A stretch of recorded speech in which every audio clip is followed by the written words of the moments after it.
अस्सलाम वालेकुम नाज़रीन, उम्मीद आप लोग खैरियत से होंगे। सानिया पेम्स का मरकज़ी मुजरिम पकड़ा जा चुका है, यानी वो जिसने इन मासूम नन्हे बच्चों को आग लगाई, जिसके दिल में रत्ती बराबर रहम नहीं आया कि वो आग किन को लगा रहा है। आप ज़रा अंदाज़ा लगाइए कि वो कितना सफाक मुजरिम होगा, उसका दिल कितना मुर्दा होगा, उसके अंदर रहम की रत्ती बराबर नमक नहीं होगी।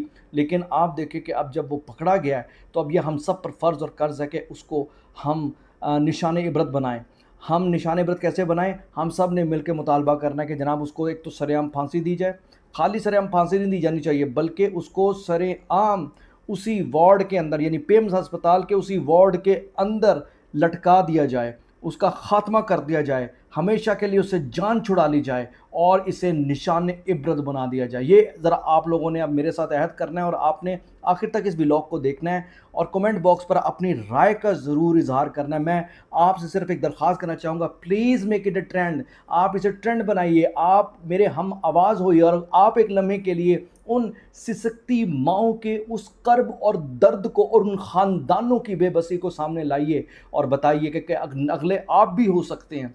यकीन कीजिए, जिन पर ये आफत टूटी है उन पर तो टूटी है, जिस गम से वो गुजर रहे हैं वो तो गुजर रहे हैं, लेकिन उस गम को अगर आपने आज महसूस ना किया, मैं आपको चैलेंज करके कहता हूँ अगली बारी आपकी भी हो सकती है। तो आपने अगेन मेरे साथ इस व्लॉग को एक तो आपने आगे भी बढ़ाना है, बल्कि खुद भी व्लॉग्स बनाएं। मैं आपसे दरख्वास्त करूंगा आप खुद भी वीडियोस बनाएं और सोशल मीडिया पर चढ़ाएं उस मुजरिम की फांसी की सज़ा के लिए, ठीक है। उसे एक टेस्ट, मतलब हम इसे कह सकते हैं कि पिम्स को हमने एक टेस्ट केस बनाना है।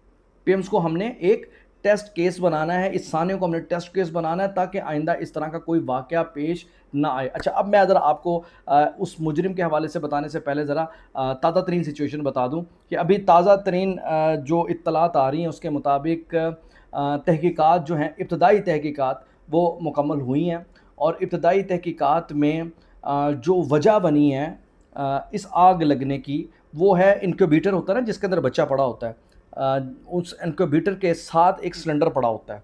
अच्छा, अब उस सिलेंडर पे की लीकेज हुई है, उस मतलब वो ब्रस्ट हुआ है, फटा है, जिसके नतीजे में बाकी जो ऑक्सीजन सिलेंडर्स थे वो भी उस लपेट में आ गया। आपने आग की शिद्दत तो देख ही ली है ना, उस आग की शिद्दत, इसका मतलब ये हुआ कि वो बेसिकली जो मुजरिम है उसने उस सिलेंडर को, अगेन जो मुजरिम है उस सिलेंडर को उसने ऐसे टेक्निकल तरीके से ला कर ब्रस्ट किया है, जिसके नतीजे में जैसे एक ब्रस्ट हुआ उसके बाद बाकी सारे फटना शुरू हुए और फटते फटते आग भड़क उठी। और आग जिस तरह की भड़की है वो आप यकीन करें देख ही चुके हैं, और मैं कहता हूं कि बड़े बड़े खौफनाक सानियों में भी इस तरह की आग भड़कती हमने देखी नहीं है, जिस तरह उस नौमौलूद वार्ड के अंदर आग भड़क रही थी। तो उस नौमौलूद वार्ड के अंदर इस सानियों से पहले क्या मामला था वो भी मैं आपको बता दूं, फिर आपको ज़रा पता लगेगा कि मुजरिम कितना कुछ शातिर, कितना तर्रार है। अच्छा, आप ज़रा देखें कि उस वाक़े से चंद लम्हे पहले हुआ ये कि आप देखें कि तमाम नर्सेस जो अभी वीडियोज़ आ रही हैं और मौके मौजूद लोग बता रहे हैं, डॉक्टर्स, गायनोकोलॉजिस्ट, अमला, sweeper, each and every person disappear. मतलब आप देखें कि कोई भी बंदा उधर मौजूद नहीं था इस वाक़े से थोड़ी देर पहले। तो आपको मैं उस मुजरिम की चालाकी और तर्रारी बता रहा हूँ सिर्फ, कि ये देखें कि उसे पता था कि कैसे ये सारा कुछ होना है। अच्छा, अब उसके बाद क्या होता है, उसके बाद फिर जब ये आग लगती है, इन्ना लिल्लाहि व इन्ना इलैहि राजिऊन, अस्तगफिरुल्लाह व अतूबु इलैह।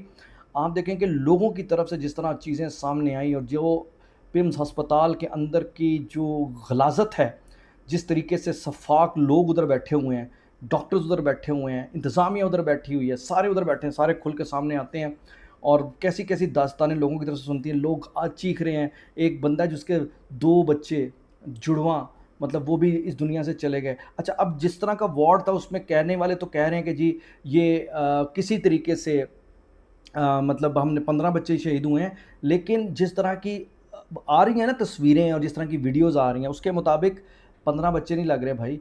एक एक एक्वेबीटर पे 2-2 3-3 बच्चे लेटे होते हैं, आपको पता है। और कहने वाले वहाँ जो मौजूद लोग थे कह रहे थे कम से कम 90 से 100 बच्चा उधर मौजूद था।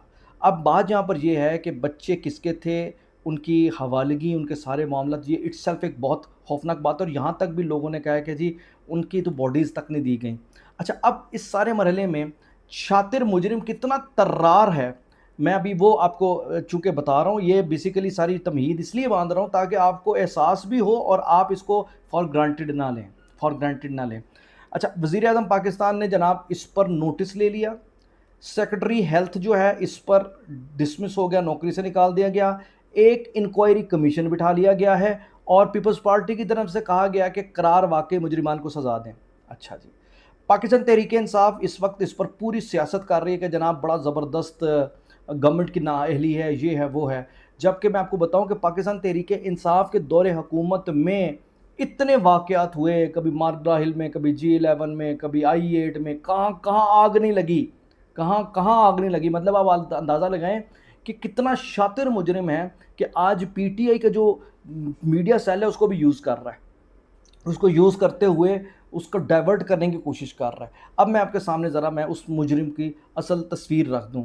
اچھا جی، اب اصل میں اس پوری کہانی کا مرکزی مجرم یہ بدبودار نظام ہے۔ اچھا، اب ذرا غور کیجئے گا، جتنی خبریں صبح سے چل رہی ہیں، جتنی خبریں صبح سے چل رہی ہیں، جتنی لوگوں کو ڈسمس کیا گیا، جس طرح ایکشن لیا گیا، جس طرح نوٹس لیا گیا، جس طرح انکوائری بنی، جس طرح معاملات سامنے آ رہے ہیں، آپ مجھے بتائیں کہ ان پچھلے 70 سالوں میں ہر واقعے کے نتیجے میں کیا یہی اقدامات نہیں ہوتے؟ کیا یہی بیانات نہیں ہوتے؟ کیا یہی ساری باتیں نہیں ہوتی؟ کیا یہی سارے معاملات نہیں ہوتے؟ کیا اسی طریقے سے مٹی نہیں ڈالی جاتی؟ کیا اس طریقے سے اس بدبودار مجرم نظام کو سیکیور نہیں کیا جاتا؟ بھائی گاڑی لیٹ آئی ہے جی، گاڑی لیٹ آئی ہے تو کس کی وجہ سے؟ اس نظام کی وجہ سے۔ ڈاکٹرز نے غفلت کیا جی، اور ڈاکٹر ادھر موجود نہیں تھے، کس کی وجہ سے؟ اس نظام کی وجہ سے نا، غفلت اس نظام کی وجہ سے کی تھی نا۔ اچھا، اب بات یہاں پر یہ کہ وہاں انتظامیہ جو تھی انہوں نے گیٹ کو تالے لگائے ہوئے تھے، کس کی وجہ سے؟ اس غفلت کی وجہ سے، نظام نے کی تھی نا، اسی وجہ سے نا۔ اچھا جی، وہ بچے چوری ہو رہے تھے پیمز ہاسپٹل سے، کس کی وجہ سے؟ اس نظام کی وجہ سے، ٹھیک ہے نا۔ وقت پر آپ ریسکیو نہیں کر سکتے، کس کی وجہ سے؟ اس نظام کی وجہ سے۔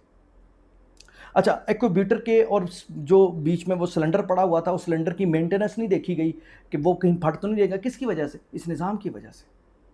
مطلب آپ جس بھی سانے کو اٹھائیں گے نا، اس کے نیچے یہ بدبودار نظام نظر آئے گا، اور اسی بدبودار نظام کے تحت آپ کو کہتے ہیں کہ ٹرک کی بتی کے پیچھے لگا کر بیسک وہی سیم ساس بھی ایک بہو کی طرح، کہ وہ ڈرامہ نہیں چلتا تھا ایک انڈیا کا، ساس بھی ایک بہو تھی، چلتا رہتا، قسط ہی ختم نہیں ہوتی۔ بالکل ہمارے اس نظام کے اندر ہر سانے میں سیم وہی الفاظ۔ سانے بلدیہ جب ہوا تب بھی یہی معاملات تھے، جتنے سانیات ہوئے ہر ایک سانے میں وہی انکوائری کمیشن، ہر ایک سانے میں وہی 2-4 افسروں کی بلی، ہر سانے کے اندر وہی شارٹ سرکٹ یا ایکویبیٹر کے ساتھ سلنڈر پھٹ جانا ہے، بس اس کے علاوہ بھائی کچھ نہیں۔ ہر سانے کے اندر فائر بریگیڈ لیٹ آتی ہے، ہر سانے کے اندر انتظامیہ غفلت کا مظاہرہ کرتی ہے، ہر سانے کے اندر اسی طرح کے معاملات آپ کو دکھائی دیتے ہیں۔ تو اگلے سانے کے لیے پھر آپ تیار رہیے۔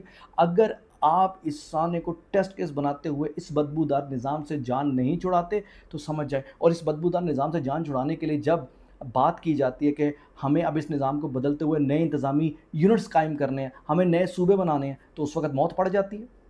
آپ ذرا بتائیں نا، ان سیاسی جماعتوں کے گریبانوں کو پکڑیں اور چیریں پکڑ کے جا کے ان سے کہیں کہ جب آپ انتظامی یونٹس نئے بنانے کی بات آتی ہے، جب عوام کو ریلیف دینے کی بات آتی ہے، آپ نے 14 اگست 1947 میں 6 صوبے تھے، 4 صوبے تھے، اور آج 2026 میں بھی 4 ہی صوبے ہیں۔ 1947 میں 6 کروڑ آبادی تھی، آج 25 کروڑ آبادی ہے۔ تم لوگوں کو شرم نہیں آتی؟ بے حیا بے شرم لوگوں! مطلب اپنے تو آپ نے 3 گھر کے رہنے والے لوگ ہیں اور محلات بنا لیے، اور لوگوں کو اتنے کنجسٹڈ ماحول میں لا کر کھڑا کر دیا ہے کہ وہی بیوروکریسی ہمارے پر کر دی ہے۔ اس حد تک یہ نوکر شاہی، یہ جو آپ کا نظام ہے نا، یہ بیسیکلی یہ جو آپ کے بیوروکریٹس ہیں، یہ ان کی عیاشی کا نظام ہے۔ یہ جو آپ کے سیاستدان ہیں، یہ ان کی عیاشی کا نظام ہے۔ جب یہ نظام بدلے گا نا تو پھر یہ عوام کے ذمہ دار ہوں گے، عوام کے رسپانسیبل ہوں گے، عوام کے ساتھ انٹریکٹ کریں گے۔ لیکن یاد رکھیے گا کہ اس وقت جو بھی اس نظام اور نئے انتظامی یونٹ کی راہ میں رکاوٹ ہے، وہ ذمہ دار ہے اس سانے کا جو پیمز کے اندر ہوا ہے۔ پلیز جاگیے، جاگیے، جاگیے۔